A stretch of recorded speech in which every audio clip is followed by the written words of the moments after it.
Hare Krishna. So you are keeping this stuff. Nice.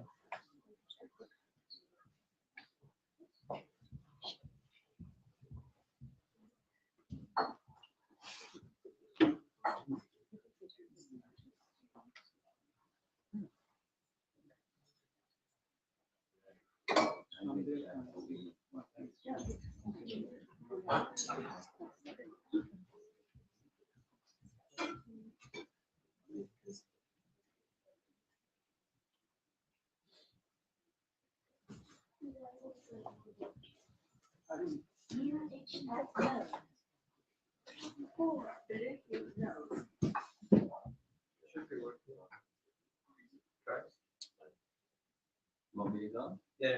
Okay, checking the line. Okay. Well, let me do this. Is anybody here that needs an introduction to who is Jiva Goswami? Raise your hand. Hip hop mode, acoustic, reflection mode. Jiva Goswami. Let us offer our obeisances to Srila Prabhupada. Namo Vishnupadaya Krishna Prasthaya Bhutale Srimate Bhaktivedanta Swami Namaste Saraswati Devi Gauravani Prasthaya Nirvishesha Sunyavani Asyatade Sarvani Jaya Shri Krishna Chaitanya Prabhu Nityananda Shri Advaita Gadadhar Shivasari Gaurava Krishna Hare Krishna Krishna Krishna Hare Hare Hare Rama Rama Rama Hare Hare. Jiva Goswami is celebrated personality. He is one of the principal associates of Chaitanya Mahaprabhu. And a little background on that you all know. Does anybody here need an introduction to Chaitanya Mahaprabhu? Do you know who Chaitanya Mahaprabhu? Tell me something that you know about Chaitanya Mahaprabhu. He comes in like the effulgence of Radharani, I think. Something like that. Yeah.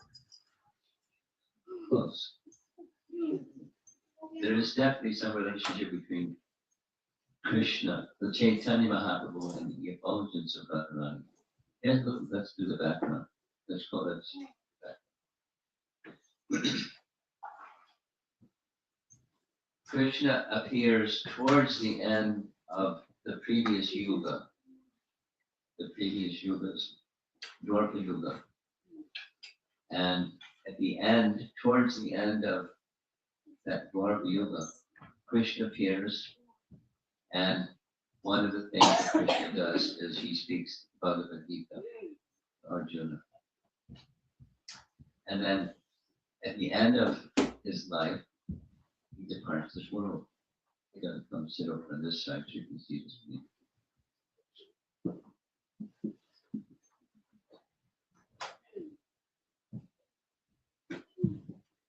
And after Krishna departed, there's a juncture, a sandhi, where it's in between the previous yuga and this current yuga.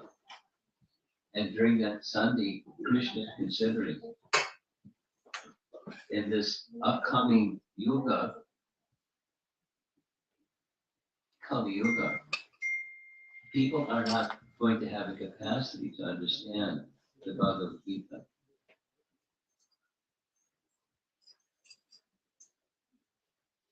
This is one of his convictions. Go ahead. Don't make too much of it.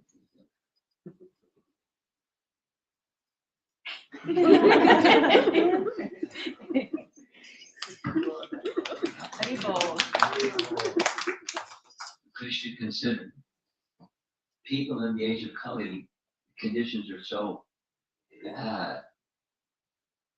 Manda sumanta matayo manda bhagya madrita, bad and more bad, worse. Therefore, how will they understand? They won't be able to understand. So to help them understand, then he started this commentary is describing. He could have considered, sending a representative or something, and he said the best is I come myself. And I teach how to live one's life. You have to come over here because there's a screen and you won't see the screen over there. This is going to happen. Some we need a master ceremonies to stand over there and help people understand it.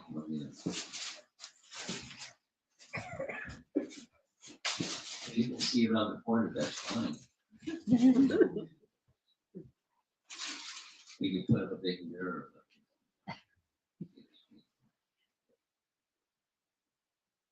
I'll come myself.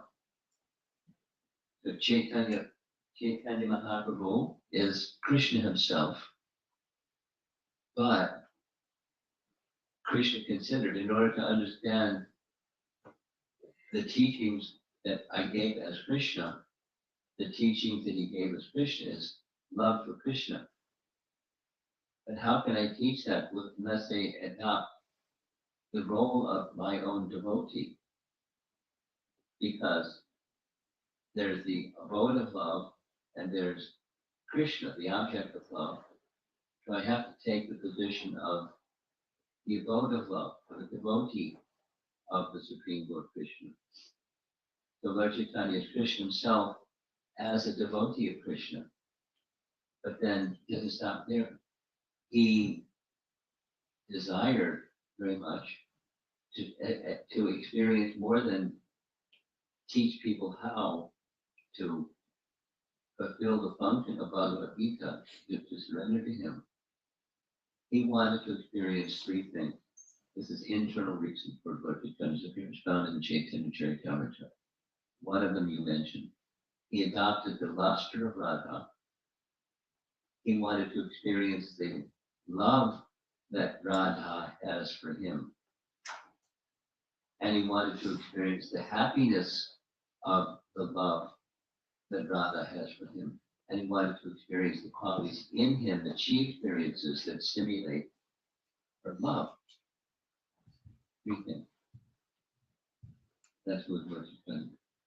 Krishna himself, in the role of the devotee of Krishna himself, and specifically in the Radha Bhava, duty, the luster, Subhavitam, Krishna Naumi Sarupam. Although he is Krishna himself, Krishna Naumi Swarupam, he didn't appear as Krishna himself, he appeared as a form of Radha. So when he came, he brought with him many eternal associates to assist him in his loving pastimes. That's one of the things that the Lord does. You gotta come around. This you love. There we go. Okay.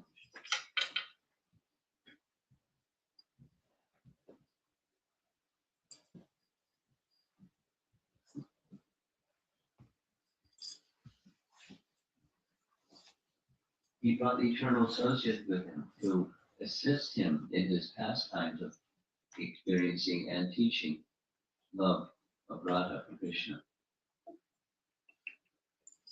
And among many, so there's a book titled Gora Godadesh Deepika.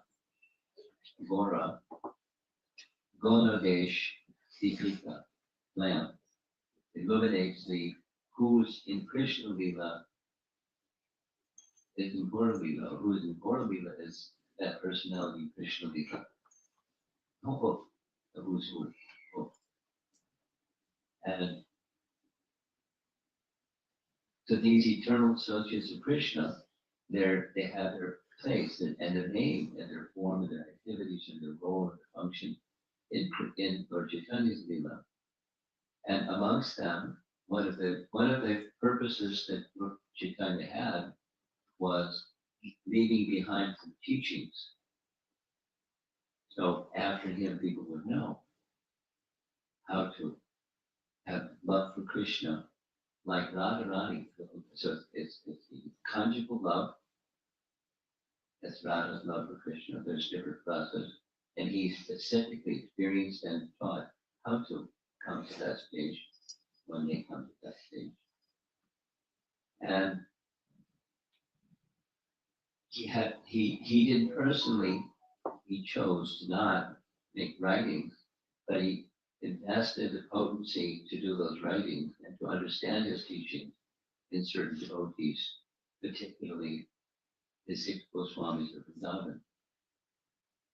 Jiva Goswami is one of those 6. That's who's Jiva Goswami. And in those 6, amongst the 6 Goswamis, he's the youngest. And the eldest was Sanatana Goswami, next in age and otherwise was Rupa Goswami. They were brothers, Sanatana and Rupa Goswami. And those 2 brothers had a third brother whose name was Anupam. And Anupam died when he was young, but before he died, Jiva Goswami was his son. So Jiva Goswami was the nephew of Rupa and Sanatana. And he became next in line in their specific section. You look in the Bhagavad Gita, in the introduction section, there's a list of our disciplic discussion. And you'll see Jiva Goswami's name, because he's one of the very, very prominent personalities in our disciplic discussion, prominent in a number of ways. One of them is his scholarship. To give an example, he was such a scholar that his uncle, Sanatana Goswami, had written commentary on the 10th canto of the Bhagavatam. And because Jiva was so super scholarly, he asked Jiva, would you be so kind, could you please edit and you find some mistakes, then you can correct those mistakes in my commentary. Jiva Goswami said, I'm sure there's no mistakes, but he asked me to do some service, so I'll do the service. So when Jiva Goswami made a commentary on his commentary, Tika, on the 10th canto commentary, that's one of his 4 commentaries on Srimad Bhagavatam. He was an amazing author of this. He's one of my heroes, so I'm going to speak a little bit about my hero. One of his commentaries was like Prabhupada, verse by verse, the entire Bhagavatam. And he identified the title of it as Krama Sandarbha, Krama, step by step, the entire Srimad Bhagavatam, 18,000 verses. Then another was topic by topic. And he gave that a different name. the Shat Sandarbhas or 6 Sandarbhas. And one of those 6 Sandarbhas is Bhakti Sandarbha. What we're going to, I plan to speak on is taken from there. Just 2 verses. We're going to spend like an hour on 2 verses. Because you'll see he's brilliant. And you know, he certainly is well read. He's in touch with all the scriptures.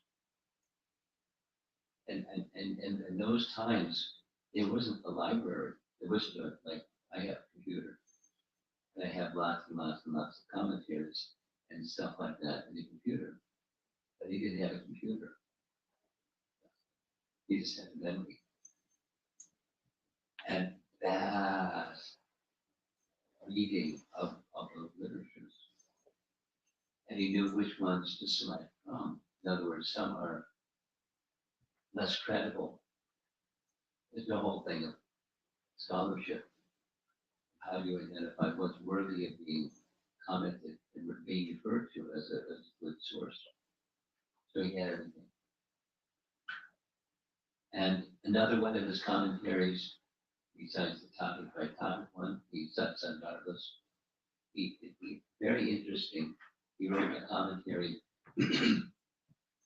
Gopal Chandra.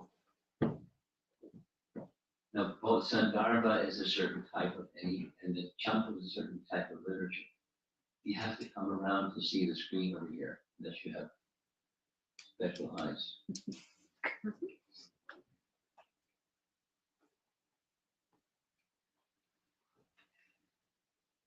Look at that front row seat.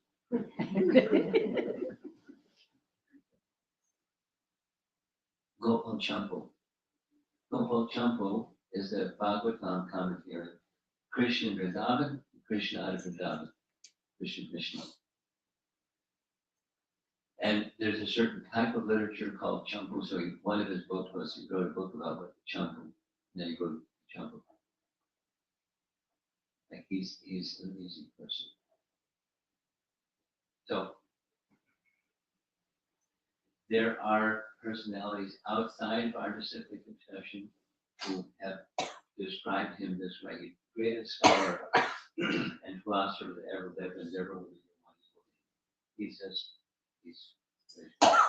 the painting that you see, he is seated at the Radha Damodar temple. That's a whole other story.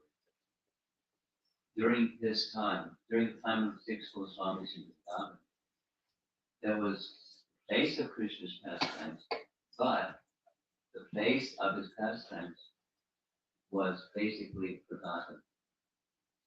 And so the 2 assignments given to those 6 Goswamis was to write books, which he empowered them to do and told them what to write, and have full realization of everything that they wrote as they wrote it, but also to reestablish the places of pilgrimage in Vrindavan for future generations. All this was for achieving the purpose of Chaitanya appearance, restoring Vrindavan. So when he came, Jiva Goswami came after his 2 uncles were already there. And this place, this area was given to Jiva Goswami to reside in by Rupa Goswami. Although Rupa Goswami was second, and generally the younger brother defers to the elder brother by Vedic culture. Rupa Goswami was especially respected. And Jiva Goswami became his disciple. And he gave him this area to reside in. Not only he gave this area to reside in, Rupa Goswami had a vision or a dream that he wanted, the form of Krishna wanted Rupa Goswami to make a deity of Krishna for him personally. He wasn't a deity carver. It wasn't his profession, but he secured some marble from Jaipur, black marble, and he personally carved the deity of Radha Damodar or Damodar, which Jiva Goswami then worshipped. Where you have a deity, then it's appropriate that there's a temple. So he established a temple, Radha temple, became his place. And because he's Shiva Goswami, he was then entrusted, this is very important, he was entrusted with the original manuscripts of Rupa and Sanatana to keep for safekeeping. Because if you don't have original manuscripts, then what did sir, you're gonna have to sit so you can see the screen. The screens are over here. Sorry to disturb you. You want to see the screen.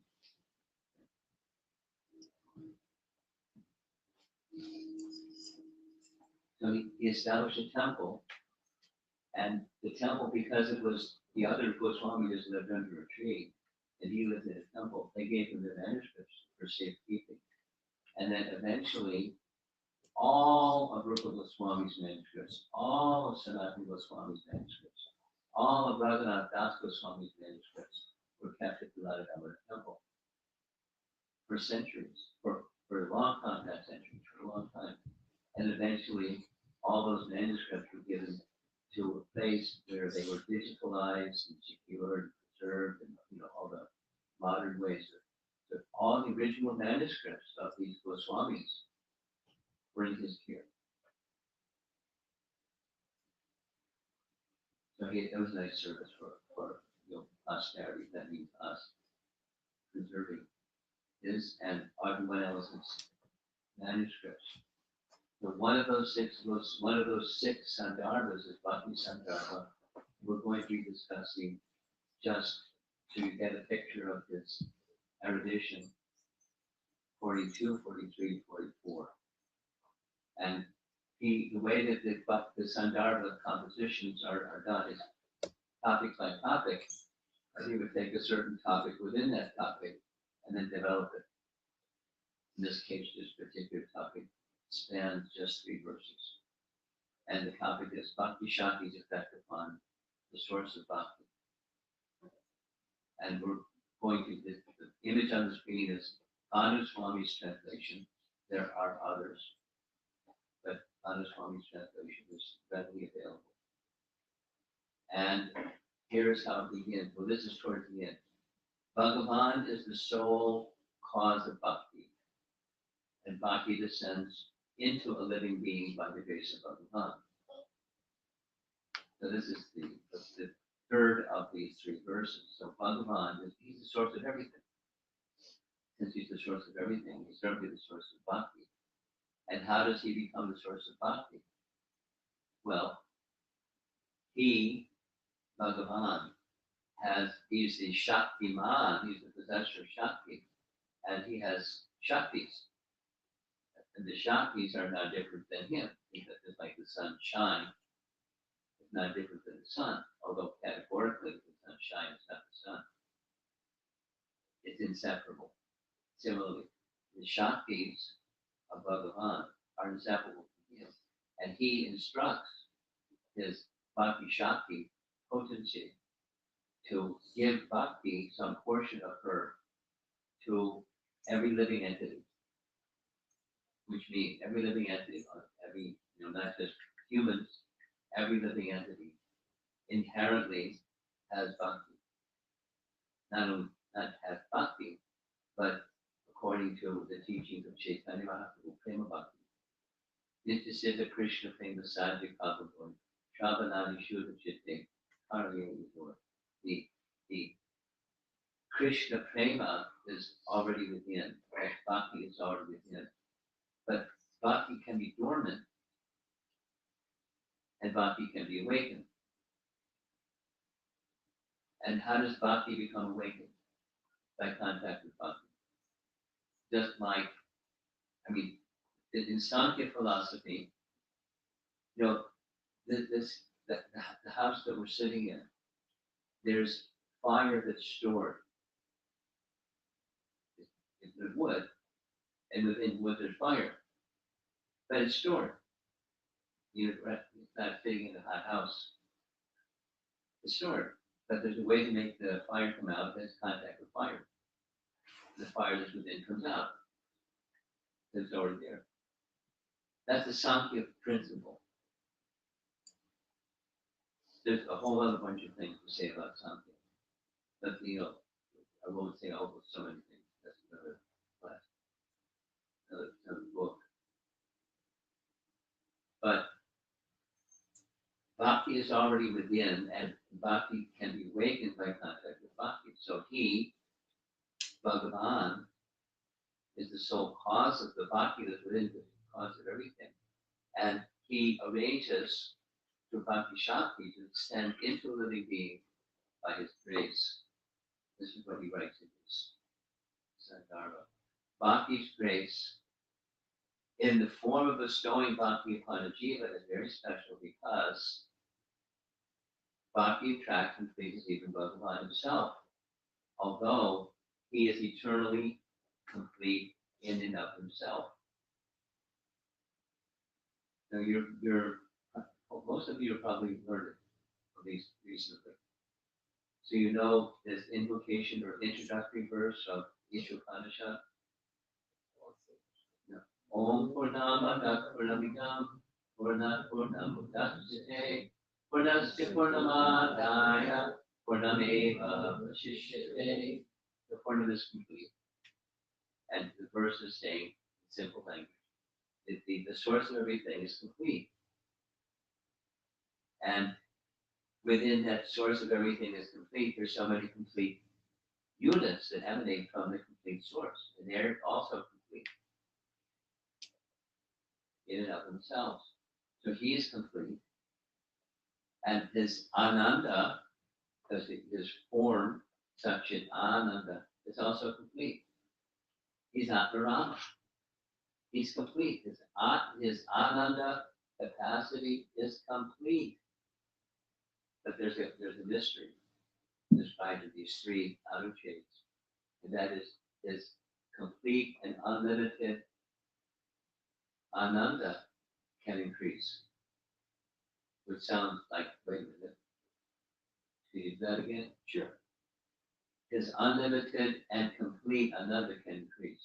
That means it wasn't limited, it wasn't complete, it wasn't unlimited. If it can increase, then there's something more than what it is. That's the mystery. Part of the mystery of bhakti. Now going back toward the beginning, 42, bhakti bestows bliss even on Bhagavan himself. This is how Jiva Goswami is the translation cut and paste of his writing. He wrote and then commented upon what he wrote. Bhagavan is intrinsically self-endowed with Haladini, the delight-giving potency, which is an aspect of his Swarup Shakti, the potency that constitutes his very nature. It is this Ladini Shakti that conveys bliss to him and to others, just as light emanating from a luminous object illuminates both itself and other objects. So let's go break that down a little bit. His teachings are subtle, so you have to contemplate and ponder what is it that he's saying. Here's I like Radhika Raman. Some of you here may know who's Radhika Raman. He's a wonderful devotee who, when he was still a teenager, he got a full scholarship at Oxford University. As a teenager, he got a PhD from Oxford University in 3 verses of Paramatma Sandarbha. He likes Jiva Goswami too. And recently, like 2 months ago, he gave a nice seminar in ISV, ISKCON Silicon Valley, or up there in California, San Jose, California, on turning the topics of Srimad Bhagavatam. And one of the sections was a 3-part seminar was on when reading, there's the Western way, or our conventional way of reading, and you study something or read something because you want to get something. Like, many of the persons in the room are college graduates. When you start college, you identify what's the area of study I want to develop. And then there's an expectation that as you're studying, while you're enrolling and doing your studies and doing the things that students do, I want to get an occupation. I want to qualify myself for whatever that is that you want to use that one's occupation is. So you're kind of cherry picking, looking for something that can help me develop my skills so that I can become good in my profession and you don't become good for that. Hopefully the job, and with some job comes money, with some job money comes stuff. When you have money and stuff, then you get married, you get a house, and you get, you live your life prepared. So that's the Western kind of education, and then there's the Vedic kind of education where that's not ideal. The approach is not ideal. The approach is the Scotty Plymouth. I really like it. What is the author trying to give to you? Read, or as we're going along, try to understand what is it that Jiva Goswami would like to give to us.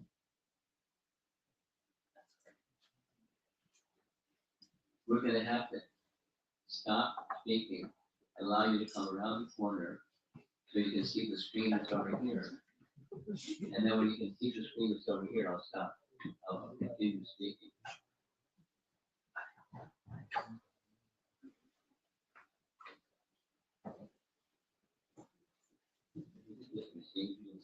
Near front row seat. Because you knew you were coming.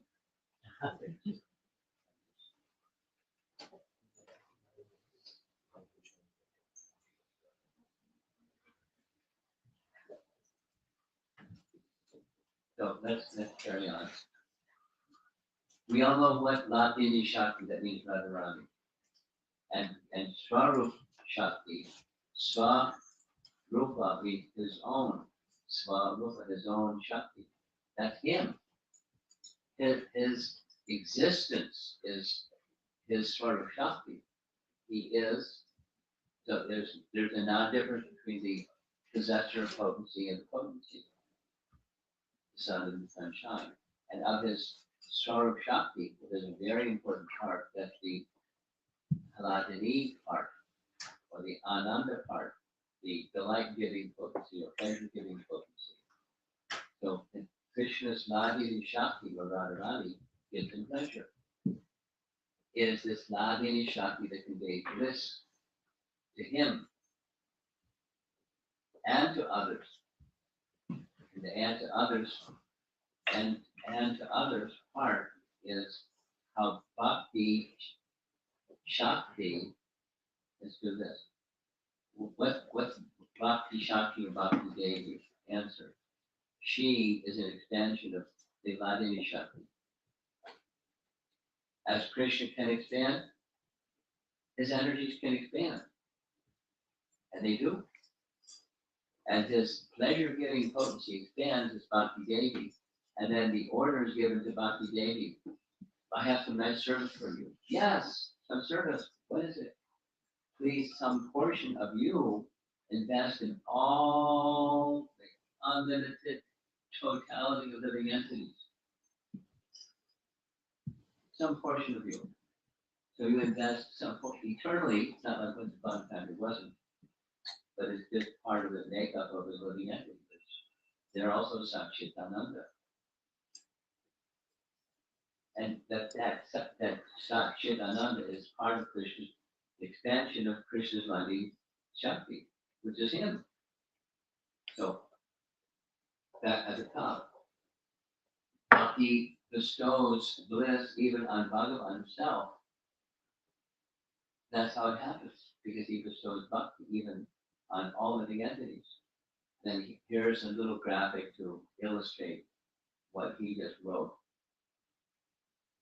The jiva is both conscious and possesses consciousness. Now, I remember once upon a time being a young brahmachari and hearing Prabhupada say this in some recorded lectures. And I thought, that sounds cool. What does it mean?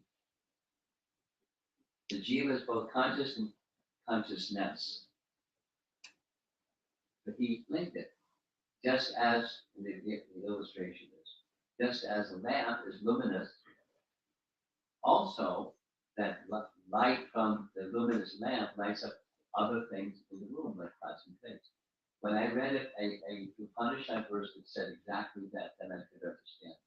This is what felt like that. The living entity is conscious or luminous, and that consciousness expands, not just conscious, but consciousness. You can be conscious of pots and plates. You can be conscious of, the sound of the heater is going on to keep us from work that's cold outside. You may not pay attention to it, but it's there, and et cetera, et cetera. To be conscious of things that you're not necessarily conscious of without consciousness. Simple. The principle is simple. So, similarly, bhakti is itself the supreme functional capacity. That's a translation of the Sanskrit phrase parama. Vritti, the capacity, the supreme capacity. And this is the intrinsic potency of bhakti is one of Krishna's potencies. It's an expansion of Krishna's Ladini Shakti, or intrinsic potency. And bhakti itself is a small part of that. It's the supreme functional capacity. Bhagavan remains eternally situated in his fullness while constantly transmitting this potency of bhakti to his devotees. Then, by contact with his own bliss-giving potency in the form of bhakti situated in his devotees, he experiences still greater delight.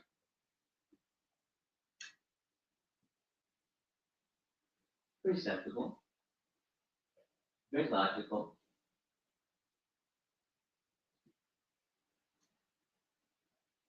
A very nice expression found in Chaitanya Charitamrita and the third devotion is this one. It says the same thing.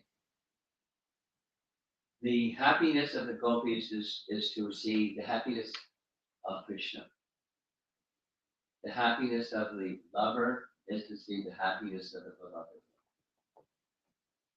And when the happiness of the beloved increases, the lover feels happiness that increases their happiness. And when the beloved sees the happiness in his lover increase, he becomes, or the object becomes, in this case, Krishna and the gopis. When the gopis want to see Krishna happy, and that signs that Krishna is experiencing the happiness derived from their interactions with him, their leelas with him, or their conversations with him, or their glances with him, or whatever, and they see his happiness increases. That's their happiness. When Krishna sees their happiness increase, his happiness increases, and there is this competition between the two, ever increasing, unlimited and ever increasing. That's the contradiction. Unlimited and ever increasing. Sounds like it's limited, because how can you increase it? Unlimited. But this is the nature of the logic-defined nature of spiritual life. Although Bhagavan is the embodiment of joy, sukha, rupa, his pleasure increases in contact with the bhakti of his devotee. Nice. It's like he uses this example, two examples. The offering of Ganges unto the Ganges. Then the Ganges doesn't increase by this sadhu offering a pot full of Ganges unto the Ganges. But it's devotion to the Ganges. It's an offering unto the Ganges, what he offered to the Ganges, pot full of Ganges. Or worship of the sun. Worship of the sun is by offering a lamp unto the sun. And what's the lamp? It's the light of the sun, a much smaller version. And that's a way of worshiping. And similarly, bhakti is something that's already intrinsic within Krishna. And it's just a tiny, tiny, tiny something. But Krishna's happiness is increased through that offering of love, even from its little living entities like us. Again, the Bhagavan is the sole cause of bhakti within the jiva. That's where we started. Resolution of this inherent contradiction. How can he, who is already full in himself, Atma Rama, expand his blissfulness? Jiva Goswami does it, said it, now he's going to go through it again. Answer. Bhagavan is supremely blissful by nature. This bliss is of two types. The bliss that's intrinsic is Swarupananda, and the second is transmitted through the potency stemming from his essential being. Again, the same Swarup Shakti, or Swarup Shakti Ananda. The Swarupa is the Shakti. By virtue of the former, Bhagavan relishes the bliss of his own constitutional nature. By the latter, he first transmits his own bliss potency to his devotees, and then relishes that bliss present within them through loving reciprocation with them. That's how bhakti works. And the happiness of Krishna with his unlimited increases. Thus, when Bhagavan conveys his bliss potency to his devotees, tiny, tiny, tiny quantums of bliss potency, and they serve him out of love, he feels an even greater bliss than when he's simply experiencing the bliss of his own being. A nice understanding. Here's a letter from Srila Prabhupada to Rukmini in 1969. Bhakti Devi is the expansion of Srimati Radharani. So this is 1969 Prabhupada's teaching this, to very new devotees.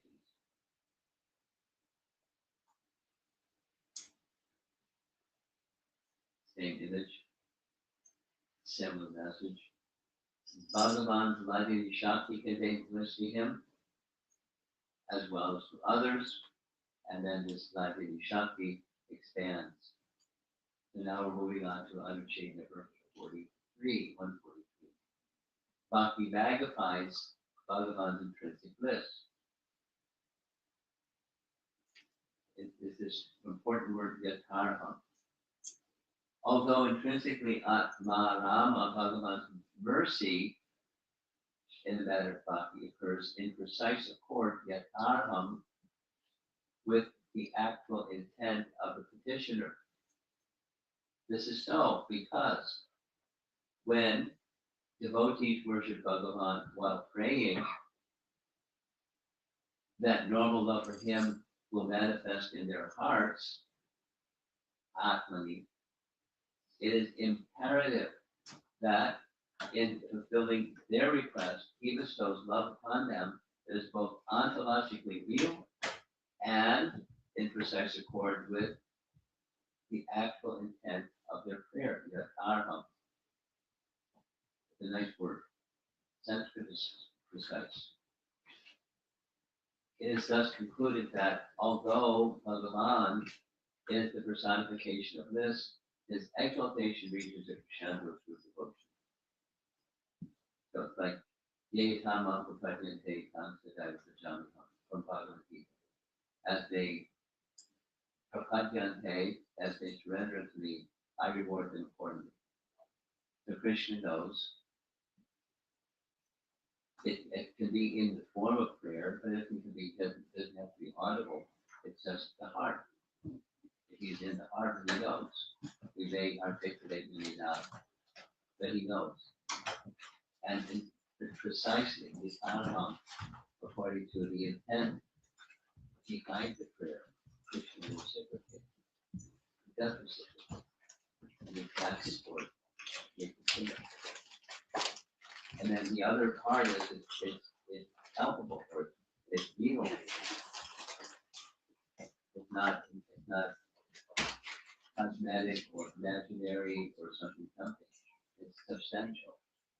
The happiness that a devotee experiences in relation to Krishna, happiness that one experiences in relation to things material. It's not happiness, it's ephemeral. It's not what real happiness is. But with bhakti, it's real. And it's corresponding to what's in their heart. He bestows love upon them that is both ontologically real and in precise accord with their desire. And that's the nature of bhakti, the nature of the happiness of us, and that nature of happiness of Bhagavan by investing bhakti shakti. Here's a nice example. This is a photograph of a book written by Borijan Prabhu, and a little personal sharing. Once upon a time, I was a college kid, and so was Borijan. We went to the same college, State University of New York at Buffalo. And I didn't know anything about Prabhupada, but he did. And one day we were having lunch in the student union, and blah, blah, blah. In the course of the conversation, he wasn't like preaching to me, but just being a friend. He's good. So in the course of the conversation, he said, "Here, take one of these." No big deal. It was Back to Godhead magazine. And I didn't know Back to Godhead magazine. I didn't know nothing about that. I knew him. So I accepted it because it was from him. I kept it with me. I had a clipboard, and the top of the clipboard was stacked books. I put it in the top of the clipboard. One fine day, some days later, somebody saw the Back to Godhead magazine and said, "Oh no, you're not into that, are you?" And I said, "What's that?" "You don't want to be into that." So I was curious, so I did the magazine. That was my first Krishna conscious literature. As surreptitious as it was, the first article, the way that Back to Godhead magazine was, there was no money, so they had mimeograph copies. There's no such thing mimeograph anymore, but it was like a tumbler. You manually turn the tumbler, and pages get picked up by the tumbler, and you print out something, and then they stapled them together. That was Back to Godhead magazine. So that particular issue was the feature article was an essay by Bhaktisiddhanta.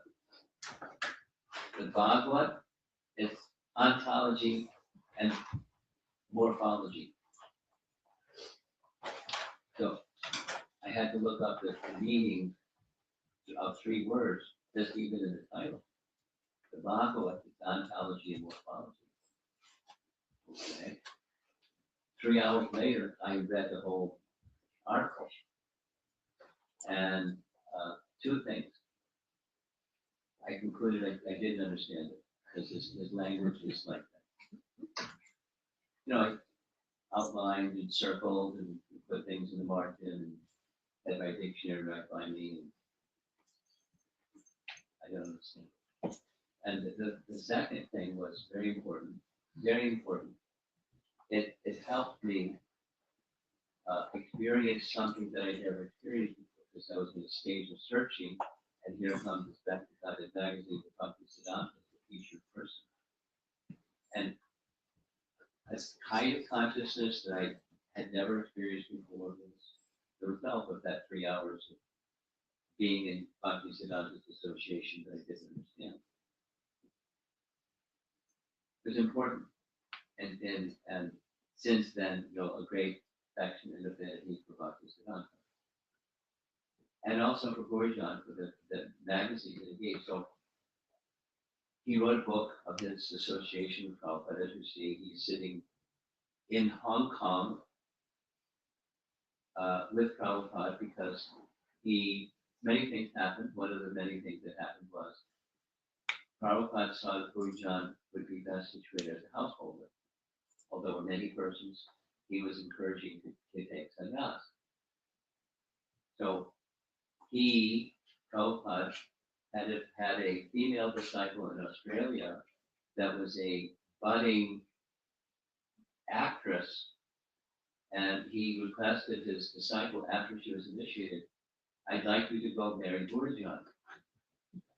She had never met him, like this is a Western girl. And she said, yeah. And they got married. And the first assignment after marriage was Hong Kong. Wow. So for 3 years, they lived in Hong Kong, husband and wife. And his description in My Glorious Master was it was very austere. Very austere. So in this book, he writes that in precise accord with the actual intent of their prayer, Borjan was desiring a personal service to Prabhupada. So here, the personal service, he's right by Prabhupada's side in Hong Kong in the airport. And someone else, obviously a third person, taking the photo. And his desire that he had, he didn't write it in a letter, he didn't express it, but he had a desire. So Krishna made some arrangement. Oh Prabhupada, please let me serve you. My desire to serve you has increased. Please let me be your servant. Please let me serve. Let my service to you increase. And with that, that's when he got the service of being, in charge of the place, because Prabhupada was very expensive, like very expensive. A new person and his newly married wife off to Hong Kong. There's a similar, because we have Kami Krishna on the altar, these Kamiya. You've seen? On the altar there's a deity of Krishna. And Krishna is holding the tail of the Kamiya serpent. And I asked, so he showed me, underneath, Krishna is dancing on the foot of the Kamiya serpent, beneath the deity on the left. So here's the prayers, from the prayers of the Kaliya serpent. Since you are the abode of contrary qualities, you should be merciful to Kaliya, who is also fit to be punished. Now, in the early part of the prayers, they're saying, he's our husband, yes, but what he did was bad. They identified the bad things that he did, so he's fit to be punished. We have no objection. But you're the abode of contrary qualities, and so you're merciful along with punishing, and so please be merciful. Who's also fit to be punished. And he did that. His punishment was his smashing his hooves, but his mercy was the dust from his feet was touching the hooves of the Kali serpent, and he became purified. All of his bad, punishable qualities and characteristics were taken away by the touch of Krishna's lotus feet. Now it's a bit of a hard case because Krishna had to dance really heavily and smash his hooves to the point where they were bleeding. So LD indicates Lago Bhagavatam, part of the scripture. Similarly, this is on the Yatarham meaning. This is Rupa Goswami. For those of you that wanted an introduction to the Goswamis, here's one of the foremost, if not the foremost, of the 6 Goswamis. And there he is under a kadamba tree, writing Bhakti Rasamrita Sindhu. And this particular event occurred, actually an event in his life. He knew that particular day was his elder brother's birthday, Sanatana Goswami's birthday. And he was just thinking, wouldn't it be nice if I could make a nice offering to my brother on his birthday? And writing, just with that thought, that card, that arrow. So down the path came a young girl who he had seen before, and she introduced herself as the ladies in our village understood that today is your brother's birthday. So they asked me to bring to you this pot of milk and some ingredients so you could make some sweet rice for your brother on his birthday. And he thought, oh, what good fortune. They know that my brother's birthday is today, so prepare sweet rice. And then he took the sweet rice to where his brother was staying at that time. His brother was staying at a place, you're going to see the place. It's called, no, okay. Pavan Sarovar. Where this writing takes place is a Kadamba grove, a grove of Kadamba trees. And not far from that is Pavan Sarovar. Pavan Sarovar is the lake Sarovar at the base of where Krishna and Nanda Maharaj resided in Mother Yashoda, up on top of the hill. And his brother had an ashram, or a place where he stayed under a tree, in that area. So Rupa Goswami went to Pavan Sarovar, which was not far away from where he was writing his Bhakti Rasamrita Sindhu, and brought the sweet rice for his brother. He said, this is for you, it's for your birthday. Really nice, wow. I'm glad you thought of me on my birthday. And he started taking the sweet rice, and he felt an ecstasy. And then he started asking, where did you get this ingredients for the sweet rice? That he told him the story. And then Sanatana Goswami said, oh no, this isn't just sweet rice. This is Radharani brought you the ingredients to make the sweet rice. And you're having me engaged in accepting something from Radharani when my life was to serve Radharani. How horrible. But the sweet rice is so good. They continued because he understood that was the desire of Radharani, because it was the desire of his devotee, and therefore the karma. And the deliverer, in this case, is Radharani, Radharani Shakti. Bhakti is a manifestation of a modest, a very minuscule portion of Radharani's capacity to give happiness to Krishna. And by that, Krishna's happiness increases. That's the lesson. And this is the last slide. During the month of December, we're already in the next year, but in the month of December, I travel a lot. I visited 4 places, and during those 4 places, we had japa retreats. And this was one of the images that came of the japa retreat, about being present with the Holy Name, being present with Krishna. And I got this image from a devotee from Houston, because that's where one of the japa retreats was. Shama Sundar Prabhu, disciple of Kumar Krishna Maharaj, who for years was serving as the president there, gathered funds, and that. So it was a fabulous project in Houston Temple.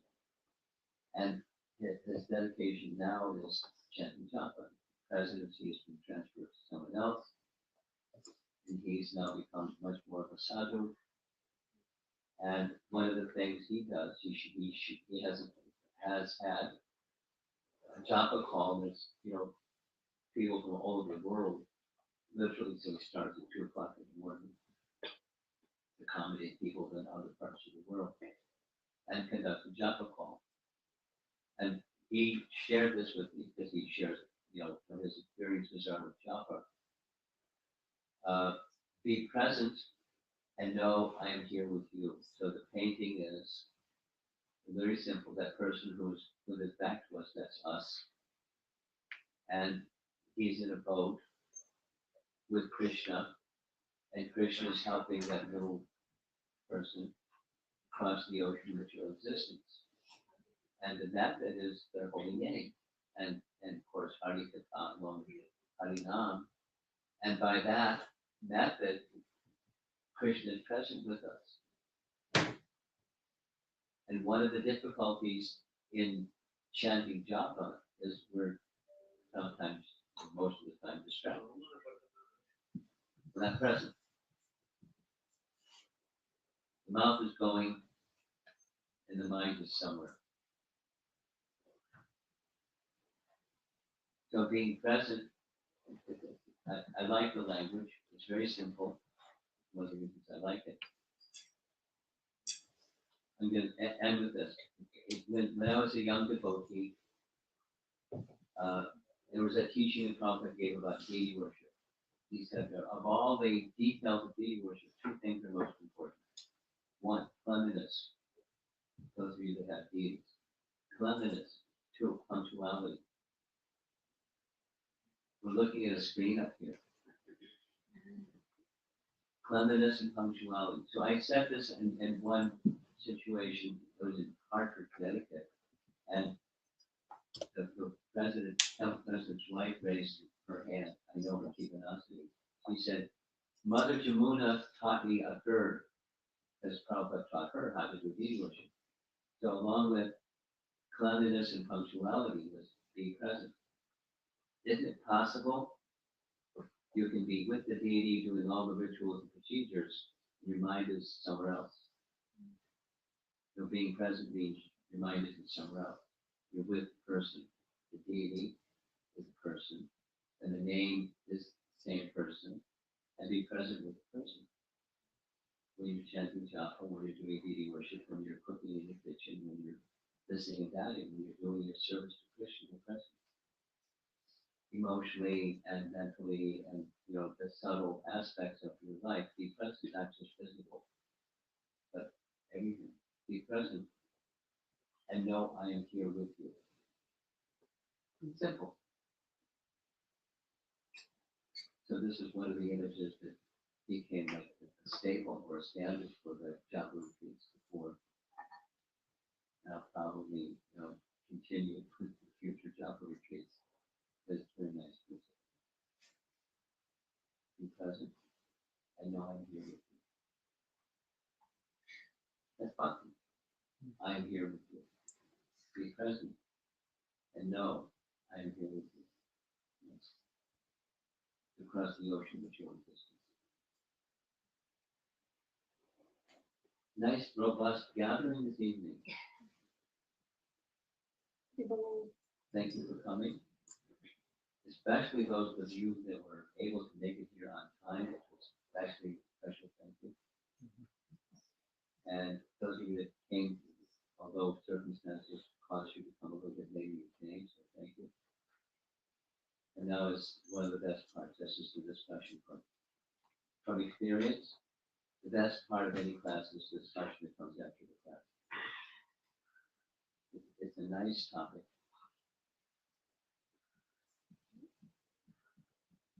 We'll go back to the beginning, so that those of you that weren't here at the beginning. This is the source, Bhakti Sandarbha, just 3 verses. Bhakti Shakti is effect upon the source of Bhakti.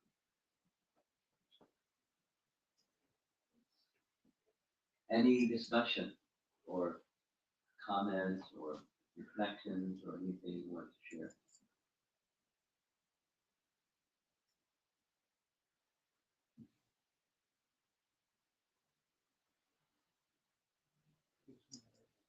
Yeah.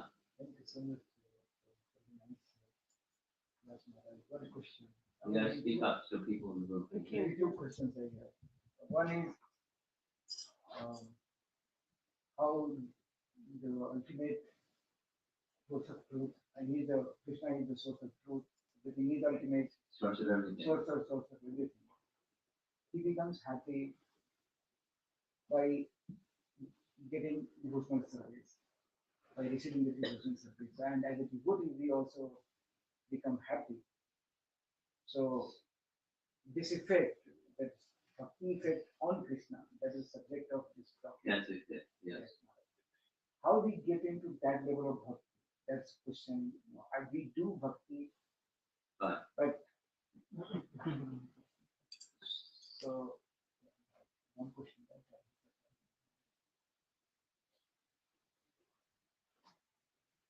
How to questions?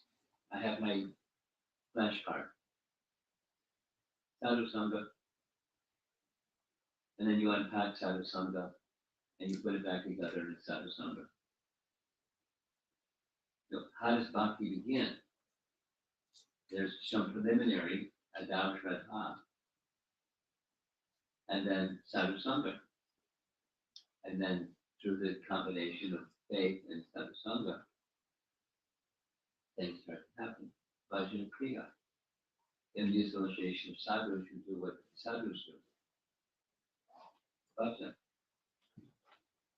Now, let's say something a little bit further.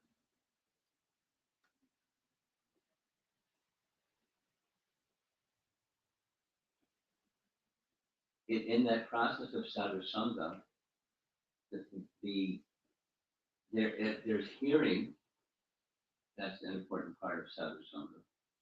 But then being present and being in the service to those who are sadhus, and being in the presence of those who are sadhus, being present with those who are sadhus, is understanding what it is. This is bhakti. What it is that is important to them, and once you understand that, you try to assist them in that which is important to them. Because you're looking up, I respect them, and so what's important to them? Let me assist them. I'm this small little speck, and I'm not sadhu, but they're sadhu. So what can I, with my limitedness, do something that's meaningful to them?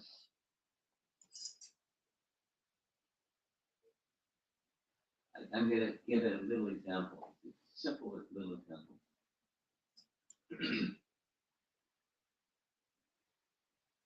When there was the Kurukshetra war was brewing, it hadn't happened yet. The Yudhishthir and the Pandava representatives wanted, and the residents of Dwarka, they wanted to not have a war between cousin brothers. So Krishna was requested, can you go as the emissary? Make a peace settlement. So there were different attempts, but one of the major attempts was a very nice photograph or painting.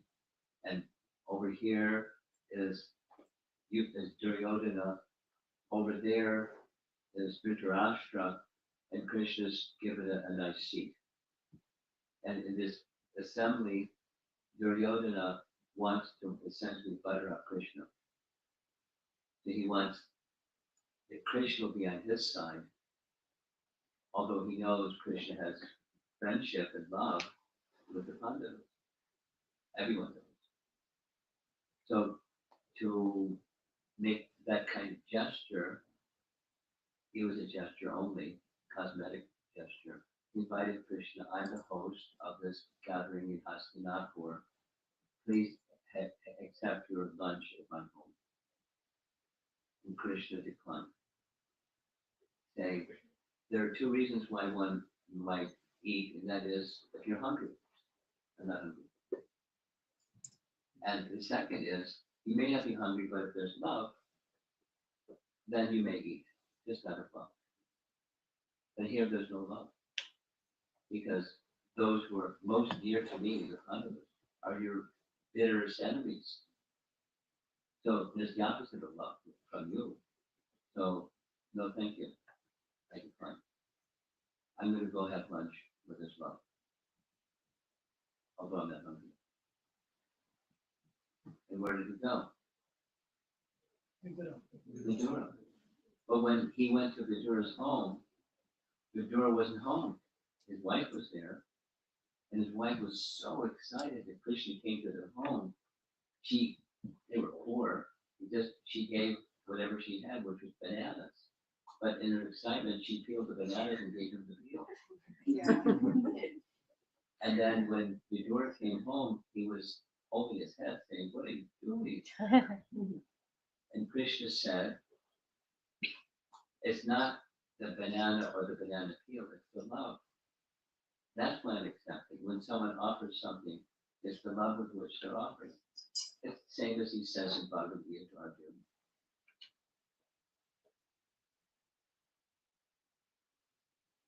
So that's the essence of bhakti.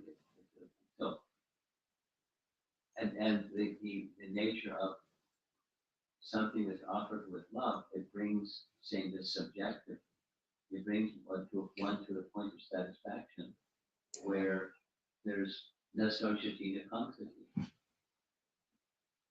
This is Brahmabhuta first of Bhagavad Gita. Brahmabhuta means, Prabhupada has explained, it means self-realization. Brahmabhuta, three things. Prasanatma, satisfied. So satisfied, not society to constitute, neither anchoring nor lamenting. You want something, no thank you. You lose something, no problem. No society, because it's temporary. No society to constitute. Some of say, Sarvesha Bhuteshu, Mad Bhaktim Lavate Karam. So Mad Bhaktim, responding to your question, Mad Bhaktim Lavate, Lavate is attain. When it attains that stage where, from Krishna's perspective, that's where bhakti begins. Those three, prasanatma, neither hankering nor lamenting, and seeing all living entities equal. And then bhakti begins. Then it means before that, it's preliminary bhakti or sadhana bhakti, warm up, before the game begins. Warming up before the game begins. So it's practice. That's nice. And then it begins. And when it begins, it's dynamic. So what about us? We're not in that the society, the constity, some of salvation. So we're in the sadhana bhakti stage. But so real bhakti is this elevated stage. Very elevated. And we're aspiring for that very elevated. So we're practicing, that's the sadhu sangha. We're in the association with sadhu-like personality. And we're practicing. Bhajan Kriya. And in the course of the Bhajan Kriya comes the next. Anarjana Vritti stages. But bhakti is unmixed. And there's a mixed.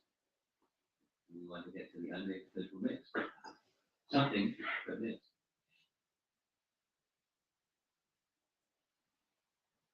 It's a nice science. And it works.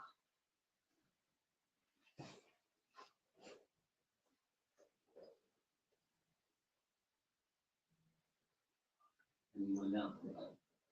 Host, what are hosts? What's your wife? You want to say? Yeah. Anyways, yeah. So, and so like last slide, like the last slide, you mentioned about be present. Yeah. So especially when it comes to japa, as you mentioned, the mind goes isn't there. Yeah. So any practical points you would like to suggest, Martin? I just did. Let's do it again. Yeah. Oops.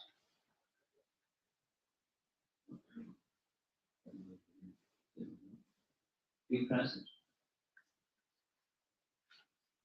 Supposing I'm not, I'm distracted. Be present. Be present, then you can say, why and what and how and all those. But if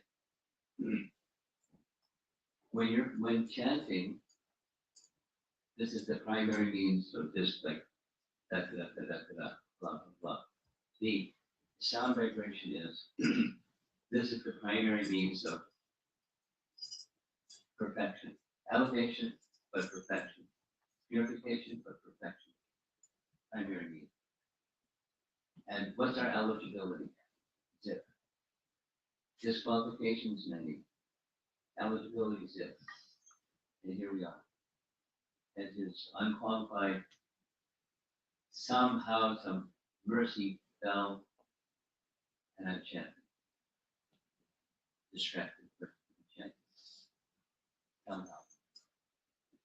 Now, my assignment is, this is your how to be present, because you're calling Krishna's hearing.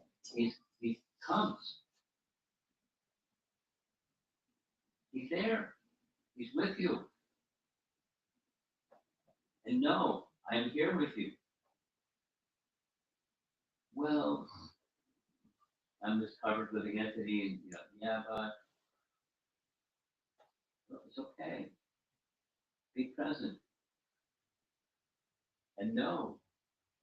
So it's that for me. I've been practicing chanting for a number of years.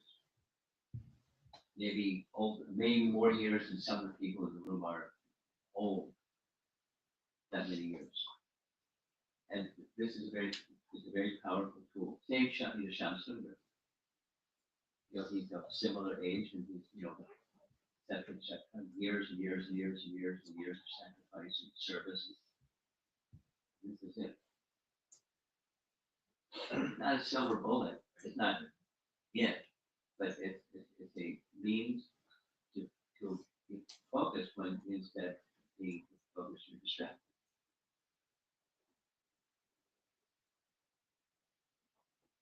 Now, there's other things. Satchidananda Swami calls it a wheelbarrow. You know about gardening and wheelbarrow, right? You know what wheelbarrow is? Supposing you're going to go do some gardening, it has two handles and one wheel in the front. And then you set the thing down. Then you put tools in the wheelbarrow, and you wheel over to your garden, and you do your gardening, and you come back. Wheelbarrow. So some tools in the wheelbarrow. And there's this and that and the other thing and the other thing and the other thing. And they're to some extent they're effective. The experience is after some time the novelty wears off and the effectiveness wears off. The essence of it, the novelty doesn't wear off, is being present. You're in a relationship. You're calling Krishna and he comes. Supposing someone comes to your door. A friend comes to your door. And you're busy. Generally speaking, you may let them know I'm in the midst of this such and such that I can be with you in 5-10 minutes or whatever it is. And then when you're with the person, you're not text messaging for the next 20 minutes. You're present with the person because they're dear to you, or they want them to become dear to you. You want you to become dear to them. So be present. Same. Be present. Because the relationship. We're calling, Krishna comes. Immediately, no delay.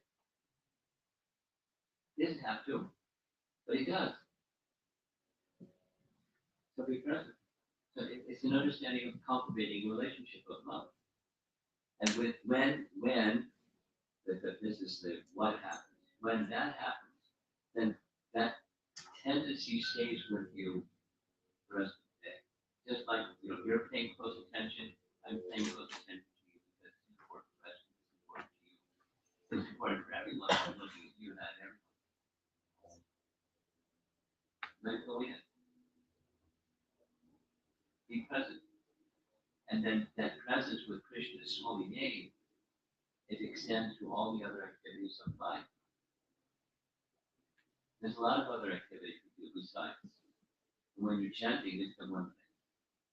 Be present with holy name. Not other things. Not a time to fill in the blank. Think of all the things that you should be doing that you're not doing. Or something, a problem and try to solve the problem instead of being present with Krishna. A or B.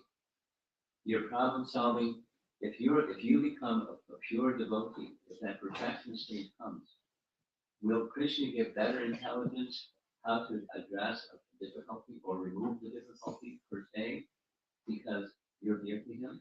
Or just you spend time, you're distracted while chanting and you're processing the problem? Because a major part of life is we want happiness, we want to minimize distress.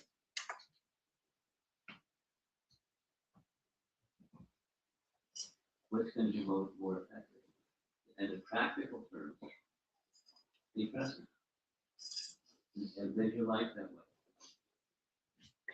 And suppose you get distracted, hit the reset button. Step back.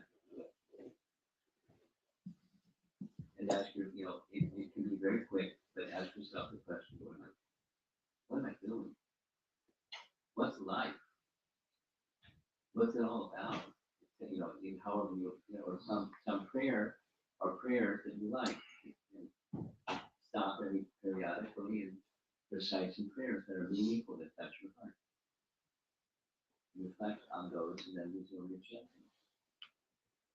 Those are some of the tools. That's what you want to. You put that in your wheelbarrow and off you go to the garden.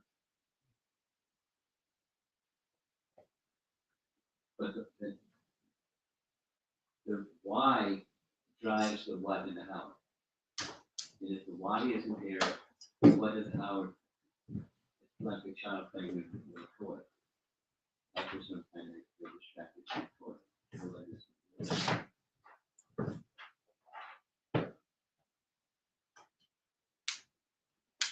you so much. Good answer. You have a second question? No, I'm good. Thank you. It's Okay. very helpful.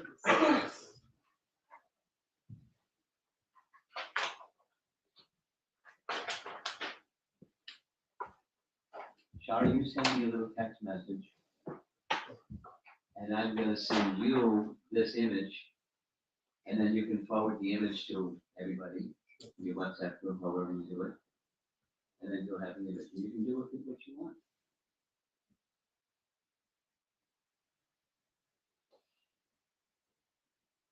You can thank Sham Sundar, because he's where I got this from. He gave me inspiration to share it with others, with the top retreats. Now,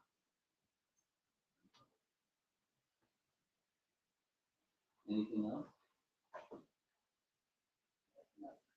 Yeah? So it is said that the third chapter of Bhagavad Gita, that lust is the greatest enemy. And lust is the transformation of love. In some format, in material world, it sees as another. It's what we are trying to do by chanting, is to do the unearthly everything. So, we're talking about the spiritual world, somehow here, and we are entrapped in this with our dearest enemy, Mr. Lust. And we are trying to get away from that. Maybe make it more sublime. No, Lust is like transform it, not just make it more sublime. Just transform it. Okay, go ahead. So in lust there is a me focus, and in love there is a Well, me focus. just keep it simple. I want to enjoy that lust.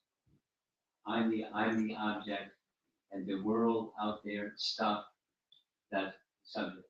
That is meant to bring my sense of satisfaction.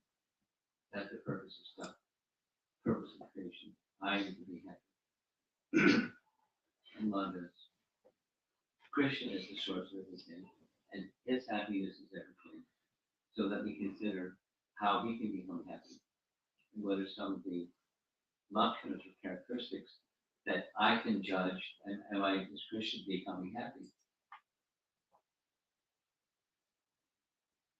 So it's restoring the reality from the position of illusion. There's a reflection of there's the image that's casting the reflection. So go for the image, not for the reflection. And the question. So my question, in a way, is it is said that when we love somebody, that love, as you said, reflects on us and it increases. It to both to the other person and Yes. to you. Uh, but the lust is kind of has a negative cycle. Absolutely. Love has a positive increasing cycle. Lust has a decreasing cycle. But we are not able to realize that in our dealings with love, especially with Krishna. Uh, we sometimes experience it while dealing with devotees, and sometimes we have, but then it's not very long lasting. What's the punchline?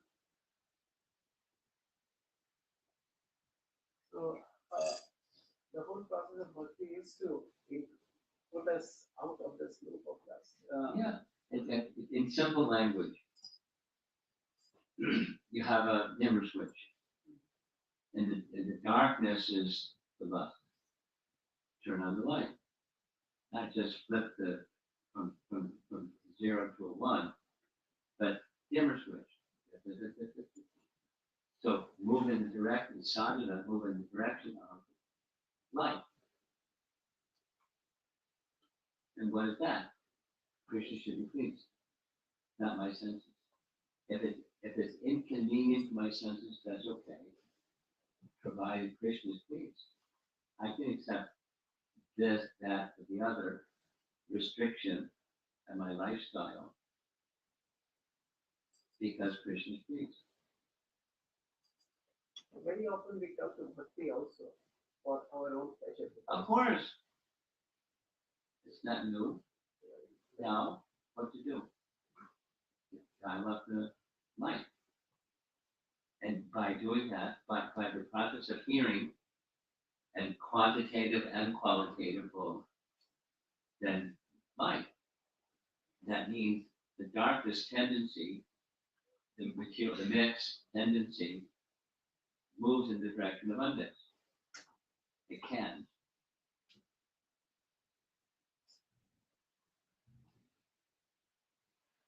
So that will imply that we are not necessarily having so-called naive bodily experience. In a sense, it may be a painful experience, body, but yet we might be serving. Called light.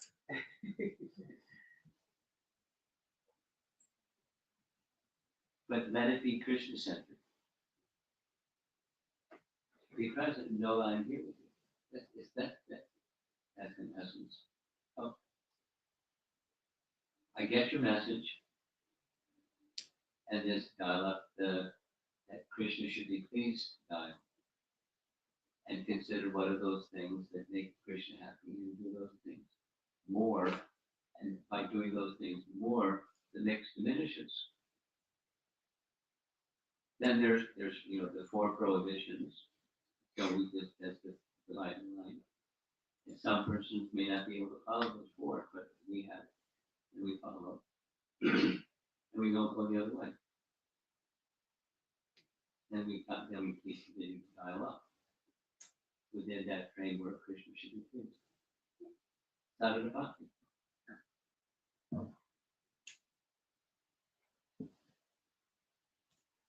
Anyone else? Yeah. How did Krishna make other universes? How did Krishna make other universe? Like all the planets. Okay, there's planets within each universe, and there's unlimited numbers of universes. So how did he? That's your question. Yeah. He has unlimited potency through his unlimited potency. We can't, but we're not Krishna. And the observation from the Vedas, he breathed. And as he breathed, universes come. When he inhales, the universes go back into the body. Pretty cool, huh? Yeah. Yeah. We breathe, but the universes are coming. Because our Shakti, our potency is very small. Something comes, like maybe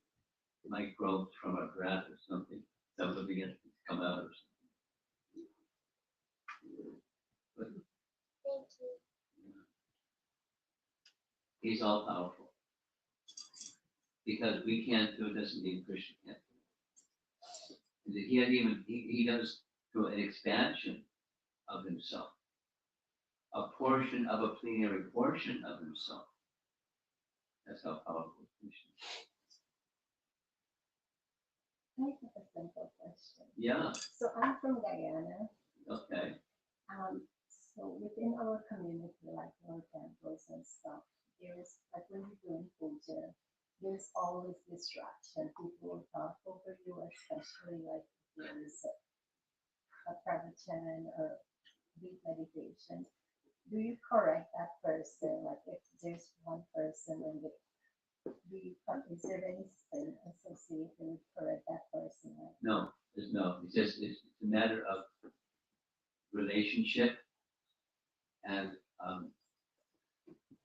having having culture to know how and when and how not and how not when. Is someone to be corrected? Yes, depending upon who you are and depending upon who they are and the circumstance. I'll give an example that you'll hopefully like very much. You and we can learn a lot from reading these biographies of Srila Prabhupada and how he began the Hare Krishna movement.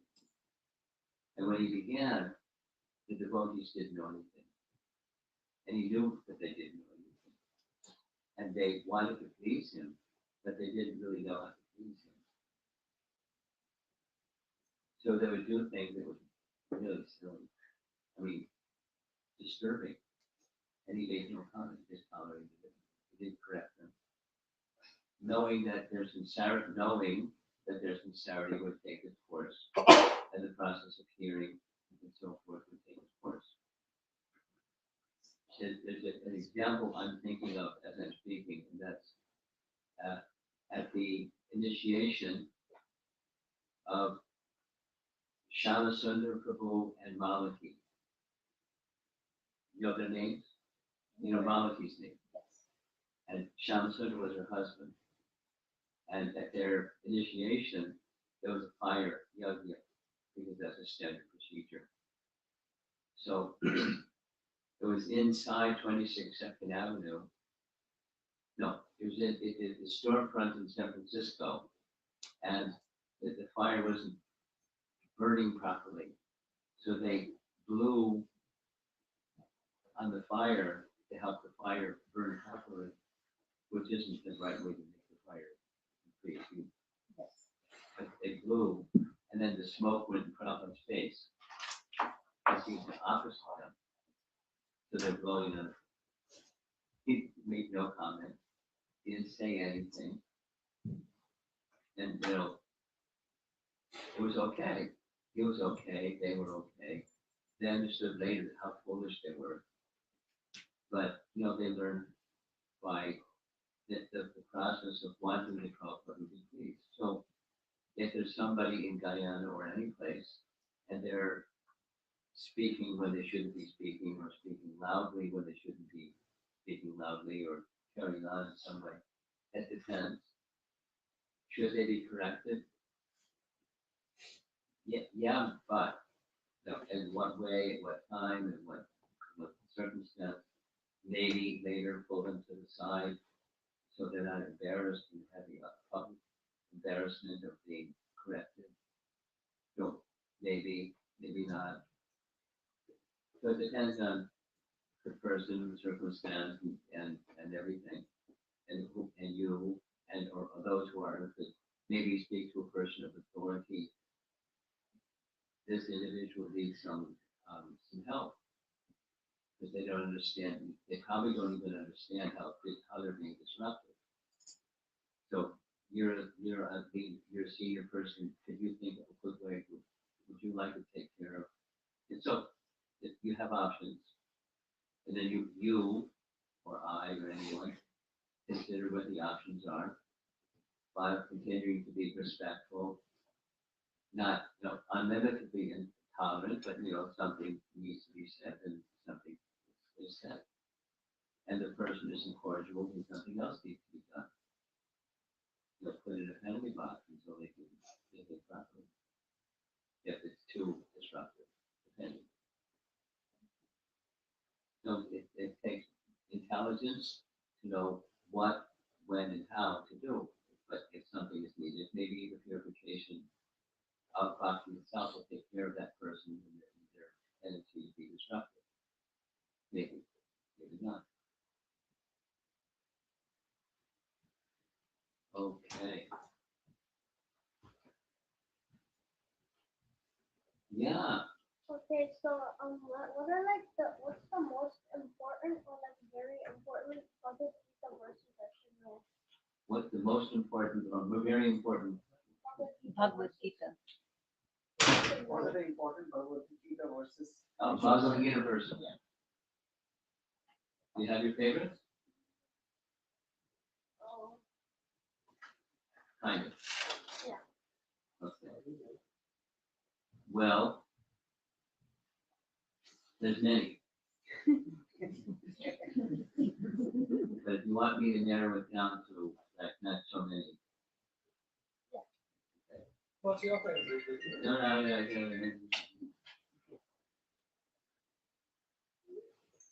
A very important verse is 1866. You know the verse? Sarvadharmam parijanya mamekam sharanam praja aham tvam sarvapapebhyo mokshayami vastusha. Coming up soon is the appearance day of Ramanujacharya. Ramanujacharya is from a different sampradaya, but he's way up there personality.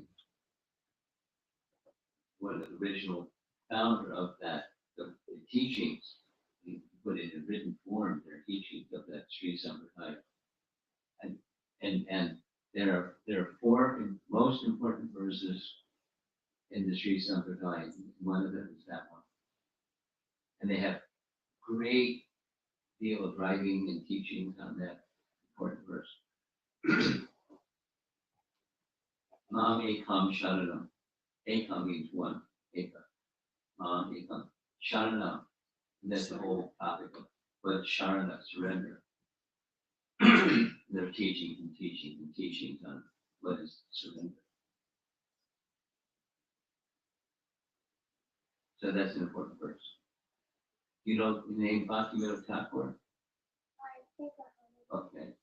You know Prabhupada? Yeah. Prabhupada had a spiritual master, and his spiritual master's name was, I mentioned it already today, Bhaktisiddhanta. Bhaktisiddhanta was Prabhupada's spiritual master. Bhaktisiddhanta was Prabhupada's spiritual master. Bhaktisiddhanta had a father who was also one of the great acharya in our line of discussion. His name was Bhaktivinoda. And Bhaktivinoda wrote lengthy songs called Charanagati. Songs describing surrender. There's like, I forget the number of songs, 32 songs, something like that, describing the different elements to make up surrender. So it's a nice topic. It's a nice verse. It's very important. 1866. If you want to learn a verse, that's a good one to learn. It's also Wait a minute, I want to tell you some other ones.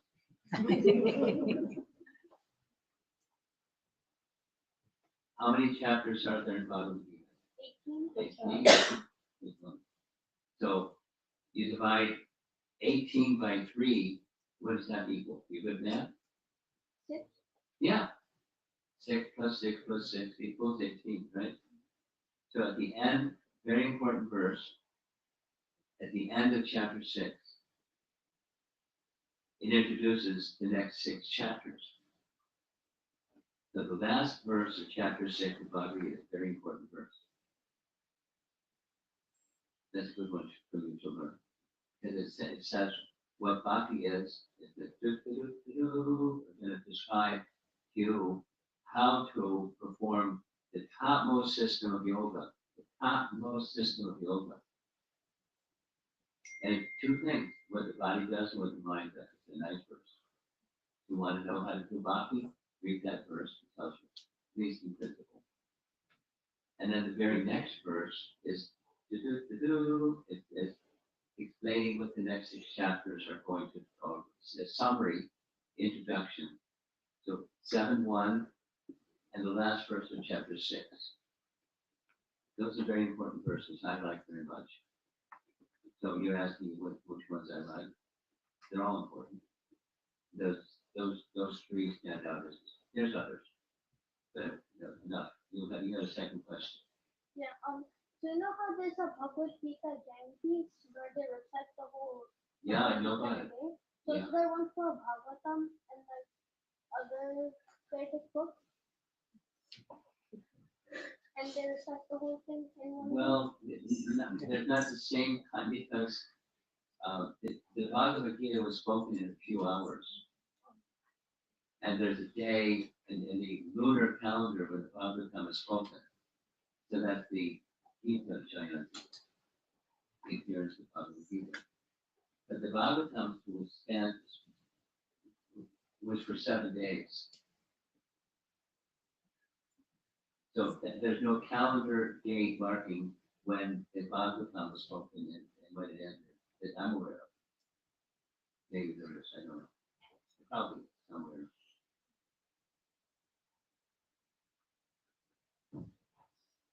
And then the other Vedas, that they're compiled by Vyas. So when they were present, this was the beginning of creation. Let me ask you, how old is eternal? Eternal. It has no beginning, right? Mm-hmm. So how do you put a date on something that has no beginning? That's a problem.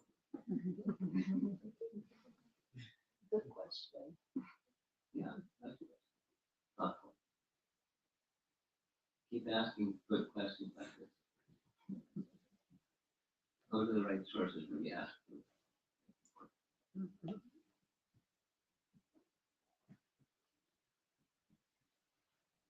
Okay, looks like we're finished for the evening. So tomorrow morning there's class and tomorrow midday there's class. We'll see one of those hopefully. So, Yes. Swami. Yes.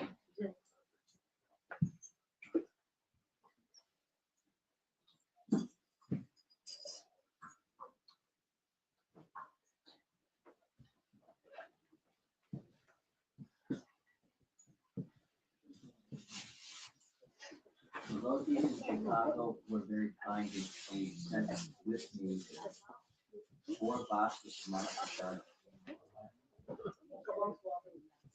And milk turkey and rice, Sunday watermelon.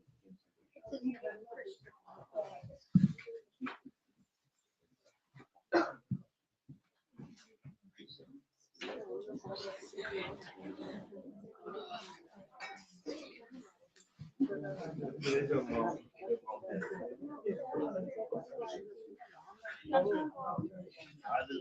you a lot of questions.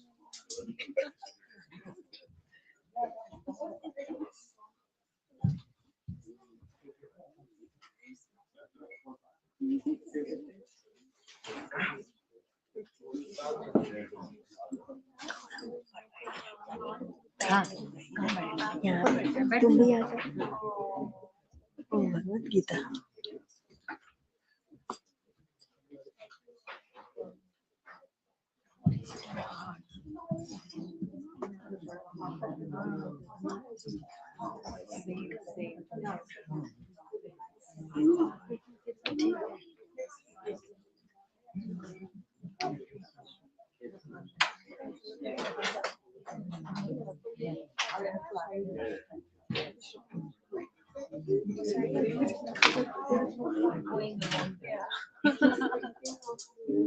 Let's play in our garage.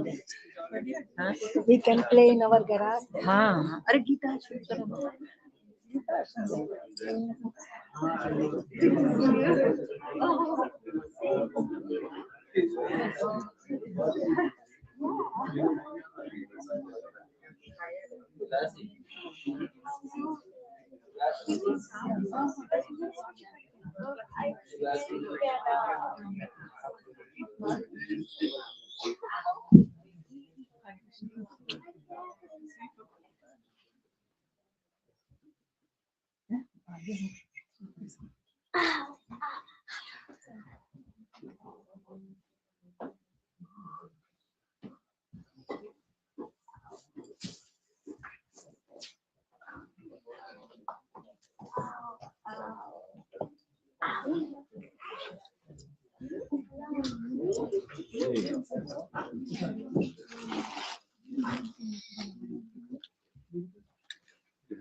Yes, Maharaj. You decide what you're gonna do.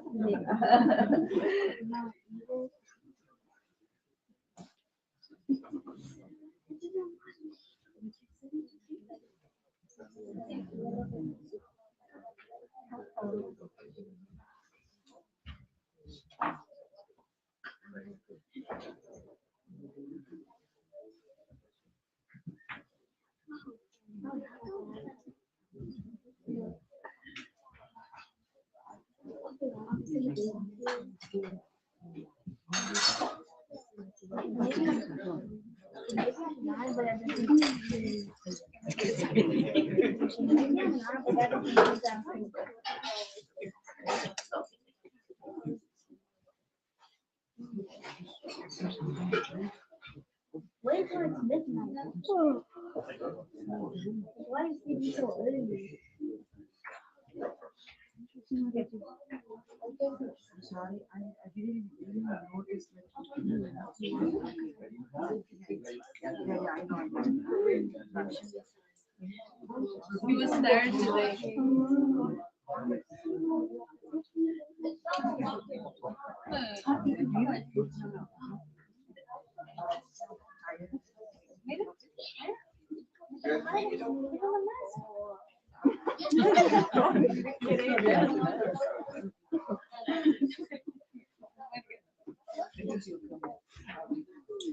This was time I saw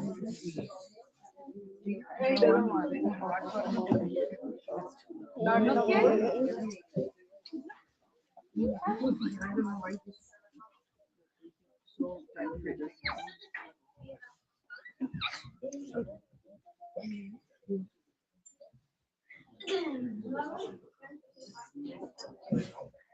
this morning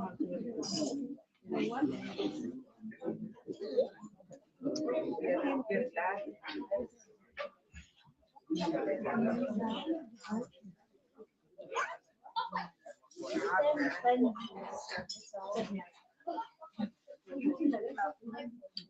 you so much. I know that we have this is you, but the focus